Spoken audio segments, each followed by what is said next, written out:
Micah, mapunta naman tayo sa'yo. Nung isang araw, nagkaroon ka ng medical emergency. Kaya hindi ka nakasali sa reward challenge. Naulit ito kagabi.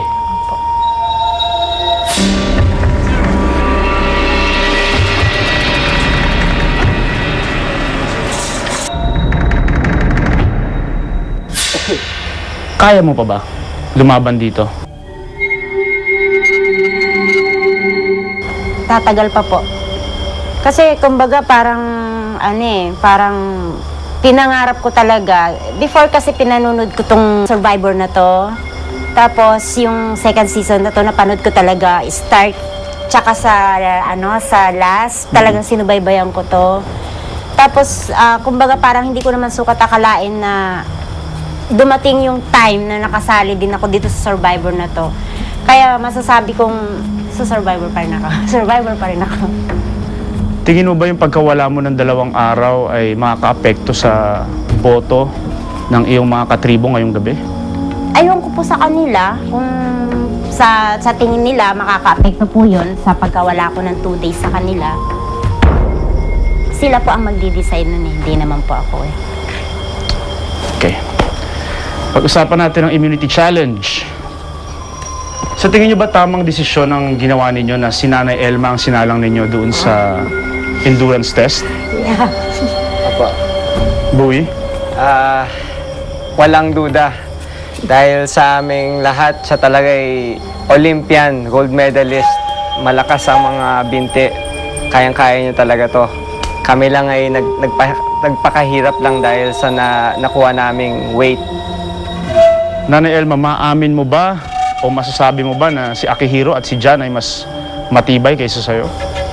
Kung to be fair, ang talagang hindi ako basta magpatalo sa kanila. Kaya lang, mas mahirap yung binuhat ko sa kanila. Nagar, 22! Sarmayi, 23! Magan, 26!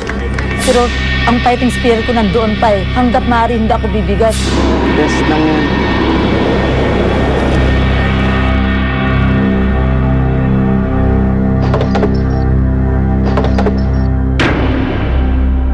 Up to the last talaga pinakita ko talaga hanggang saan eh. Binigyan ko sila ng magandang laban. Kahit na mabigat yung akin, hindi ako susurrender. Pero hanggang doon na lang inabot ko eh. Let's go on the lighter side. Solen, tomorrow is your birthday. Any special plans? We plan to do a sand cake and then sand lechon. Wow! Sand pancit. And ice cream. We're practicing today. So yeah, we have plans for a big party tomorrow. Are you happy that you'll be able to celebrate with your tribe mates tomorrow? I'm happy that I'll be with them, and I'm happy that I'm also here because it'll be my first and probably my last time to celebrate my birthday on Survivor. So yeah. Do you miss anyone back home that you wish they could celebrate with you? Of course I miss my family and everything, but this is 1 month out of my whole life, so I'm okay. The only thing I'd ask for on my birthday is probably to get rid of all the mosquitoes. Hard to do here in this island. Yeah, I hope Bowie, meron ba kayong maihahanda o kahit ano para kay Solen tomorrow? I do definitely hope I could make a little surprise for her. Diskarte na lang. Discard na lang. We'll win the challenge then. Miko, do you have any plans? Ako siguro dahil wala naman kaming resources na sa camp namin, siguro mabibigay ko lang ng regalo kung ano yung utos sa akin ni Solen, gagawin ko. Magiging chimoy niya ako ng 10 araw. Gagawin mo lahat na sabihin. Oo, ganoon na lang para makabawi ako sa birthday niya.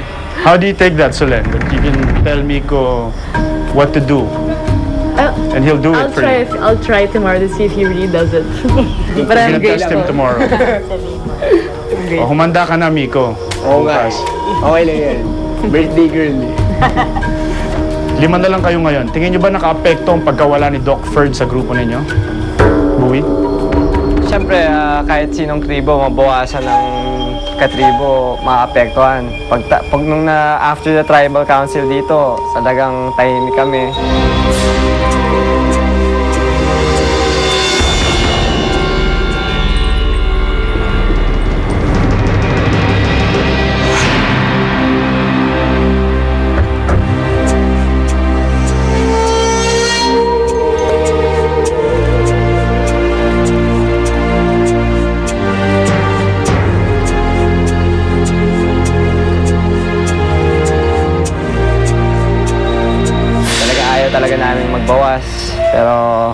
what is done is done.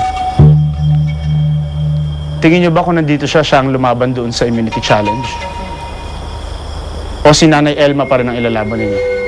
Kung ako pupipili, siya si Nanay Elma talaga ang lalaban doon.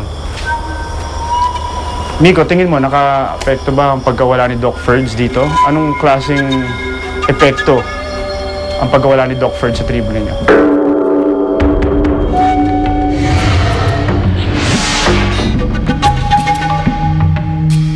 Susunod sa Survivor Philippines at ang pangalawang castaway na napatalsik sa isla.